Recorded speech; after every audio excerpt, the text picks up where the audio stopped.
Hello दोस्तों, एक बार फिर से मैं हाजिर हूँ एक नई हॉरर स्टोरी के साथ में। दोस्तों, ये कहानी गुड़गांव के एक यूट्यूबर ने अपने फेसबुक अकाउंट पर शेयर की थी। कहानी शुरू होती है राजस्थान के शहर जयपुर से करीब 5 किलोमीटर दूर एक हवेली है जो कि पूरी तरीके से आइसोलेटेड है और वहां अब कोई आता जाता नहीं है। कहते हैं कि करीब 10 से 15 साल पहले तक लोग वहां देखे गए थे, लेकिन उसके बाद वहां फिर कभी कोई नहीं गया। वहां पे इंसान के नाम पे सिर्फ बाहर बैठा हुआ एक चौकीदार मिलता है जो लोगों को अंदर ना जाने के लिए बोलता है, जिसका कहना है कि जो भी इस हवेली के अंदर जाता है या तो उसके साथ में कोई हादसा हो जाता है या फिर वो कभी वापस से नहीं आता। उन्हीं दिनों गुड़गांव का एक यूट्यूबर जो कि व्लॉगिंग वीडियोस बनाता था, वो जयपुर जाता है और वहां कोई इसको बताता है कि जयपुर से करीब कुछ किलोमीटर दूर एक हवेली है। वो हवेली हॉन्टेड है और वहां पर आत्माओं का या भूतों का वास है। वहां पे भूत रहते हैं और जो भी वहां जाता है उसके साथ कुछ ना कुछ घटना घट जाती है। इस यूट्यूबर का नाम होता है राजन। राजन अपना कैमरा और दूसरे इक्विपमेंट लेकर उस हवेली की तरफ चल देता है और कुछ ही देर में वो वहां पहुंच जाता है। जैसे ही वो अंदर जाने के लिए होता है, तभी पीछे से उस हवेली की रखवाली करने वाला सिक्योरिटी गार्ड उसे आवाज देता है और पूछता है कि तुम अंदर किस लिए जा रहे हो। वो बताता है कि मैं गुड़गांव का एक यूट्यूबर हूँ जो जयपुर में आया था और मेरा काम है कि तरह तरह की व्लॉगिंग करना। मुझे इस हवेली के बारे में जानकारी मिली थी कि ये एक शापित हवेली है और यहाँ पर शायद भूत प्रेत या किसी तरीके की आत्माएं हैं। तो मैं यहाँ अंदर जाके सब कुछ रिकॉर्ड करूंगा और दुनिया को बताऊंगा कि इस तरीके की कोई चीज नहीं होती, ताकि लोगों के मन से ये जो वहम होता है वो निकल जाए। तब चौकीदार बोलता है कि मेरे होते हुए यहाँ अंदर कोई नहीं जा सकता। यहाँ आखिरी बार एक कपल्स गया था जो कि अब से ठीक 12 साल पहले की बात है, लेकिन कुछ ही दिन के बाद उसके साथ हादसा हो जाता है और तभी से मेरी यहाँ पे ड्यूटी लगा दी गई है कि कोई भी इंसान इसके अंदर ना जाए और जो जाता है उसे मना कर दो। मन ही मन तय करता है कि कुछ भी हो मैं इसके अंदर जाऊंगा। वो सोचता है कि क्यों ना मैं इसके सोने का इंतजार करूं। जैसे भी रात में ये सोएगा मैं अंदर चला जाऊंगा और रात के समय में की गई फोटोग्राफी और वीडियोग्राफी शायद लोगों के मन से उनमें जो वहम है वो सब दूर कर देगा और ये भी भ्रम दूर हो जाएगा कि भूत दिन में नहीं रात में भी नहीं होते। बस यही सोच के वो थोड़ी देर वेट करता है और जैसे ही रात ढलती है चौकीदार जाकर अपनी कुटिया में सो जाता है जो कि उस हवेली से कुछ ही दूरी पे बनी हुई थी। अब जैसे ही वो यूट्यूबर अंदर जाता है तो वो देखता है कि सब कुछ बहुत अच्छी तरीके से, बहुत ही डिसेंट तरीके से रखा हुआ है। उसे अपनी आंखों पर विश्वास नहीं होता कि जो हवेली इतने सालों से बंद है वो इतनी अच्छी साफ सुथरी तरीके से कैसे हो सकती है। वो दीवार पे चारों तरफ निगाह डालता है तो देखता है कि हर दीवार पे पेंटिंग है और दूसरी सजावट की चीजें हैं। वहां पे सोफा, गद्दा, सब चीजें रखी हुई हैं और वो बहुत अच्छी तरीके से मेंटेन की हुई हैं। कहीं भी धूल का एक छोटा सा भी कण नहीं होता। उसे विश्वास नहीं होता जिस हवेली को भूतिया कहा जा रहा था वो इतनी साफ कैसे होती है। वो बिना देर किए अपना कैमरा निकालता है और उसे चालू कर देता है और उसके बाद उसे हेलमेट में अटैच कर देता है ताकि उसको पकड़ना ना पड़े और वो धीरे धीरे रिकॉर्ड करता है और ब्लॉगिंग स्टार्ट कर देता है। सबसे पहले वो उन तस्वीरों के पास जाता है जो दीवार पे लगी हुई थी। उनके बारे में जानकारियां देते हुए वे थोड़ा आगे बढ़ता है। फिर वहां के एनवायरनमेंट के बारे में बताता है।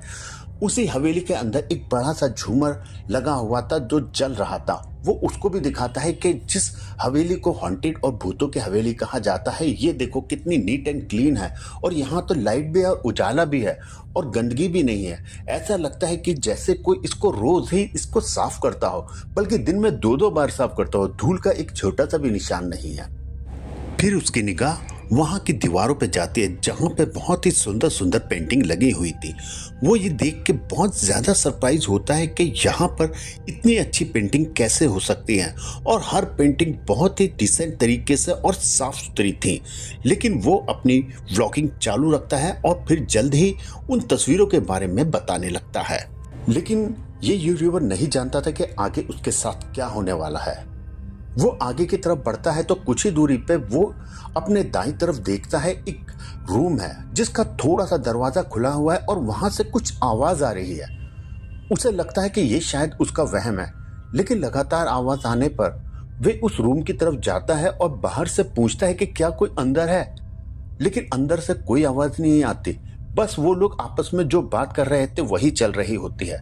अब यूट्यूबर के मन में एक जिज्ञासा जागती है कि मैं अंदर जाकर देखूंगा, शायद हो सकता है कोई फैमिली रहती हो। बस यही सोच के वो उस दरवाजे को खोलता है तो देखता है कि अंदर की तरफ कोई भी नहीं है, लेकिन उसके ठीक बाईं तरफ एक टेबल है। टेबल पे एक बहुत पुरानी किताब रखी हुई है जिसके कुछ पन्ने खुले हुए हैं, और वहीं बराबर में एक लालटेन भी रखा हुआ है। लालटेन देखने के बाद वो एक बहुत ज्यादा सरप्राइज हो जाता है। ऐसा कैसे हो सकता है, जिस घर में सारी इलेक्ट्रिसिटी की चीजें हैं, बल्ब, हर चीज है, वहां पर एक लैंप की जरूरत क्या है।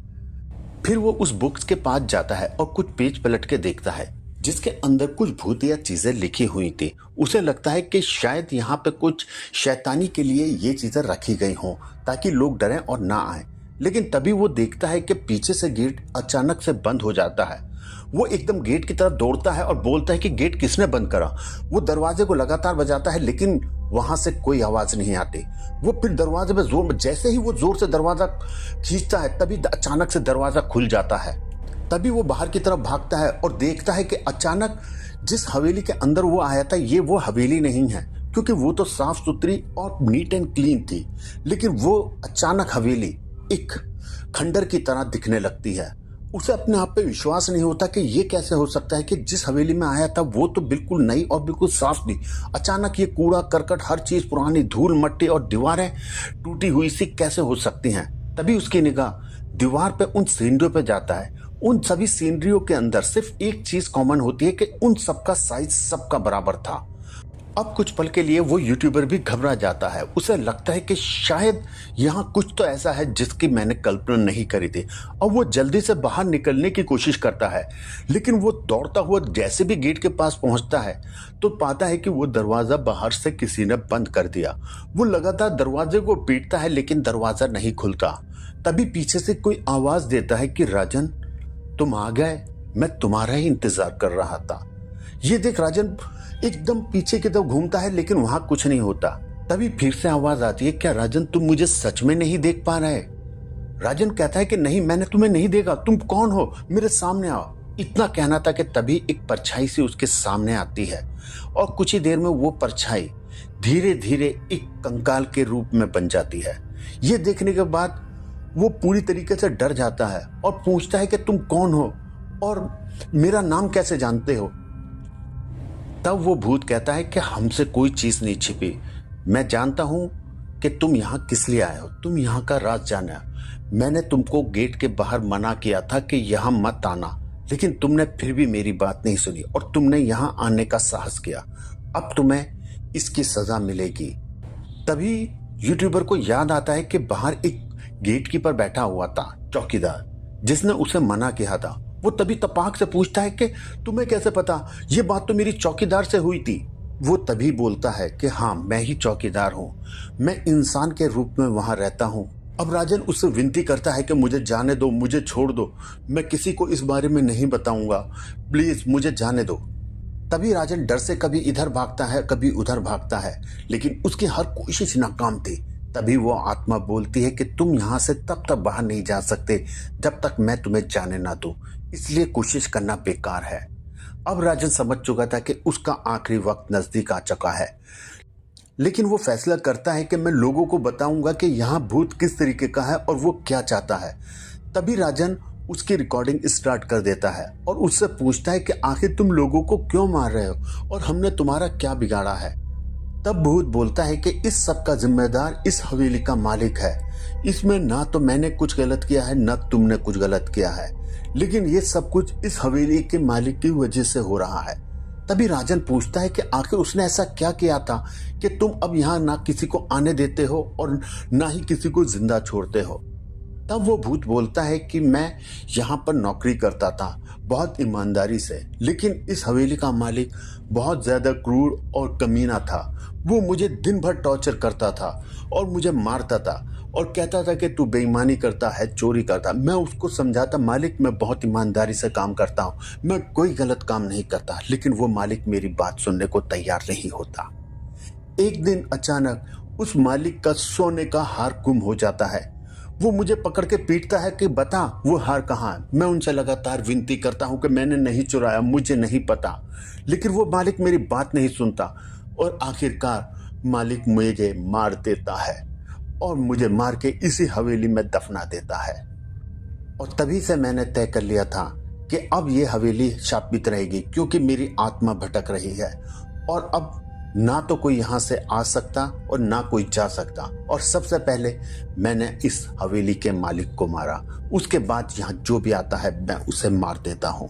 क्योंकि राजन हमेशा व्लॉगिंग भूतों से जुड़ी हुई चीज़ों पे करता था, तो उसे याद आता है कि उसके पास एक किताब है कि अगर कभी तुम्हारा भूतों से या आत्मा से सामना हो जाए तो तुम्हें सिर्फ वो मंत्र पढ़ने हैं।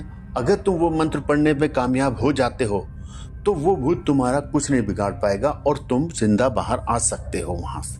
वो जल्दी से अपना बैग खोलता है और वो किताब निकाल के वो मंत्र पढ़ना शुरू कर देता है। तभी भूत बोलता है कि ऐसा मत करो, इसे मत पढ़ो, मुझे जाने दो।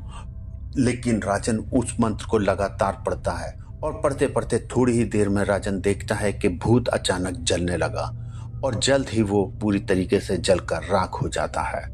और कुछ ही देर में अब राजन उस हवेली से बाहर आ जाता है और राजन तय करता है कि मैंने जो भी रिकॉर्डिंग की है ये दुनिया को दिखाऊंगा और बहुत सारे व्यूज पाऊंगा। लेकिन जैसे ही राजन उस रिकॉर्डिंग को खोलता है तो उसके अंदर कुछ नहीं होता।